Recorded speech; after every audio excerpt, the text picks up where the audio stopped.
Refined నూనె refine చేయడానికి chemicals వాడతారు. కెమికల్స్కి అవశేషాలు ఉండే ప్రమాదం ఉందని ఒక వాదన ఉంది. ఎంత రిఫైన్ అయితే అంత ప్రమాదం అనేది కూడా చెప్తా ఉన్నారు. అలాగని గానుగ నూనె వాడమంటున్నారు. ఏదైనా సరే బయట నుంచి మనం ఇచ్చే నూనెలు, నెయ్యి వగైరా ఆ ఫ్యాట్ పదార్థాలు అంటే గుడ్డులో ఉండే పచ్చది ఇలాంటివి, వీటి యొక్క రోలు కొలెస్ట్రాల్ పెరగడం లీటరు 10 to 15% మాత్రమే. మిగతా కొలెస్ట్రాల్ అంతా లోపల లివర్లో తయారవుతుంది. ఇది లేటెస్ట్ అండర్స్టాండింగ్. దీనికి ప్రూఫ్లు ఉన్నాయి. కాబట్టి నువ్వు మామూలు నూనె వాడినవా, లేకపోతే రిఫైండ్ నూనె వాడినవా, వేరుశనగ వాడినవా, సఫోలా వాడేవా, లిన్సీడ్ ఆయిల్, ఏ ఆయిల్ నువ్వు వాడేవా అనేది ఇంపార్టెంట్ కాదు. దాని చుట్టూ అంతంత చర్చ జరుగుతుంది. కానీ అదంతా 10 to 15% కాంట్రిబ్యూషనే. ఎందుకని 10 to 15% కాంట్రిబ్యూషన్ లివర్లు ఎక్కువ తయారు కావడానికి దారితీస్తుంది అంటే రిస్క్ ఫ్యాక్టర్స్ లివర్లో ఫ్యాటీ లివర్ రావడానికి దారితీస్తుంది. ఫ్యాటీ లివర్ వస్తే ఎక్కువ కొలెస్ట్రాల్ తయారవుతుంది లోపల. అందుకని మనం రిస్క్ ఫ్యాక్టర్స్ అదుపు చేసుకోవడం అనేదే ఇంపార్టెంట్. నూనె అంత ప్రముఖ పాత్రలోకి రాదు. కానీ నీకు గానుగ నూనె తీసుకునే అవకాశం ఉంటే వాడుకోమని చెప్తాం. రిఫైన్ నూనె కంటే అది ఖచ్చితంగా దీనికంటే బెటర్ నూనె. కానీ నీకు దొరికే అవకాశం లేదు. సిటీస్లో అంతా రిఫైన్ నూనె దొరుకుతూ ఉంది.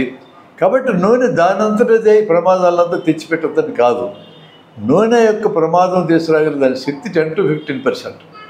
మిగతా 85% to 90% అంతా కూడా నీ లివరే ప్లే చేస్తుంది. అక్కడ లివర్లో తయారవుతుంది. అది అదుపు కావాలంటే రిస్క్ ఫ్యాక్టర్స్ దానికి రావాలా. ఇప్పుడు మీరు అడిగే రెండో ప్రశ్న ఏంటంటే గ్రామాల్లో ఉండేవాళ్ళు కూడా ఎందుకు వస్తుంది? ఇప్పుడు గ్రామాల్లో ఉండేవాళ్ళు ధనవంతులు కాదు, అన్ని రకాల ఆహారాలు తినలేరు, కడుపు నిండాల. ఉత్త రైసు కారం తినేటోళ్ళు కూడా తెలుసు నాకు. నిరుపేదలు వాళ్ళు కూడా లావు అవుతారు. ఎందుకని మన సూత్రం ఏంటి? రైస్ అవసరానికి మించి తింటే ఫ్యాట్ అవుతుంది. కాబట్టి పేదవాళ్ళు కూడా లావు అవుతారు ఉత్త రైస్ తిని. రెండో జెనెటిక్ కాజెస్ కొన్ని ఉంటాయి లావు కావడానికి. శరీరానికి వ్యాయామం అనేది యూనివర్సల్ ఫ్యాక్టర్. రైతు అనేవాడు పొలంలో పనిచేస్తాడు, కానీ అతనికి వ్యాయామం ఏదో రూపంలో అందుతుంది. వ్యాయామంలో రకాలు ఉన్నాయి. స్లోగా నడిచేదానికి గబగబా నడిచేదానికి తేడా ఉంది. స్లోగా 3-4 గంటలు నడిచిన ఎఫెక్టే గబగబా 30 నిమిషాలు నడిచినా వస్తుంది. ఇక టార్గెటెడ్ హార్ట్ రేట్ రావాలి. వ్యవసాయం చేసేటోడు శ్రమ చేసేటోడే కానీ టార్గెటెడ్ హార్ట్ రేట్ ప్రకారం ఉండదు అతను ఎక్సర్సైజ్. కానీ ఎక్కువ గంటలు పని చేస్తారు కాబట్టి అవసరం అక్కడ నెరవేరుతుంది. అది ఇబ్బంది కాదు. కానీ టెన్షన్ అనే దాని సంగతి ఏమంటారు? ఇది యూనివర్సల్ అయిపోయింది కదా. పిల్లలకి, పెద్దవాళ్ళకి, ఆడవాళ్ళకి, మగవాళ్ళకి, ముసలివాళ్ళకి, మొత్తకాళ్ళకి, రైతులకి, ఎంప్లాయీస్కి అందరికీ టెన్షన్ ఉంది కదా. అది ఒక యూనివర్సల్ రిస్క్ ఫ్యాక్టర్ కింద మారినాక రైతులకు ఉండేంత టెన్షన్ ఎవడుకుందో నాకు చెప్పండి. ఈ రోజున ఇప్పటికి 3.5 లక్షల మంది రైతులు ఆత్మహత్యలు చేసుకున్నారు అప్పులు తీర్చలేదు. టెన్షనా కాదా? ఎంతమంది ఎంప్లాయీస్ అంతమంది చచ్చిపోయినారు.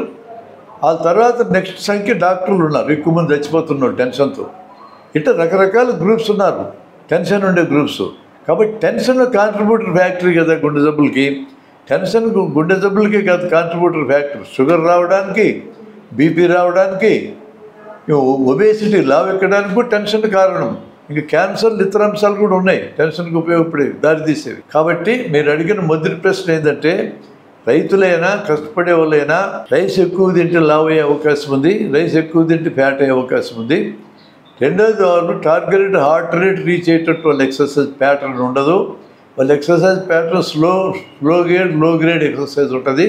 అయినా ఎక్కువ గంటలు పని చేస్తారు కాబట్టి ఎక్సర్సైజ్ అని పాయింట్ను కవర్ చేసినట్టు అవుతుంది. కాబట్టి ఆహారంలో అది నూనె కేవలం నూనెతో వచ్చే ప్రాబ్లం కాదు, అది రైస్తో కూడా ఆ ప్రాబ్లం వస్తుంది. ఇక రెండో అంశం ఏంటంటే టెన్షన్. అది యూనివర్సల్ అయిపోయింది కాబట్టి రైతులా కాదన్న సంబంధం లేకుండా అందరికీ కూడా అదొక ఫ్యాక్టరీ కింద పనిచేస్తూ ఉంది. మనం ఖచ్చితంగా నెక్స్ట్ స్టేజ్లో టెన్షన్ లాగా బతికేది ఎట్లని మనం నేర్పించుకోవాలా. మేము అదే చెప్పాం కదా, బాహుబలి కట్టప్ప ఎందుకు చంపారనే కథలాగా మనం పెట్టుకుంటున్నాం. అన్ని గ్రామాల్లో 500 మందిని కలిపి మనం సిటీస్ అన్నిట్లో మీటింగ్లు పెట్టాలి. రాబోయే కాలంలో టెన్షన్ గురించి చెప్తాం. మళ్ళా రాండి వాళ్ళందరినీ పిలిపించుకోవాలా. ఒక డైరెక్ట్గా ప్రజలకు ఉపయోగపడే సబ్జెక్ట్ మనం డ్రైవ్ చేస్తూ ఉన్నాం. ఆ విధంగా వాళ్ళకి దగ్గర కావడానికి ప్రయత్నం చేస్తూ ఉన్నాం. అక్కడ టెన్షన్ రోల్ అనేది ఉంది. పేదలకు జబ్బు రావడానికి, దాని పాత్ర తక్కువ వేయడానికి వీలు పడదు మనం.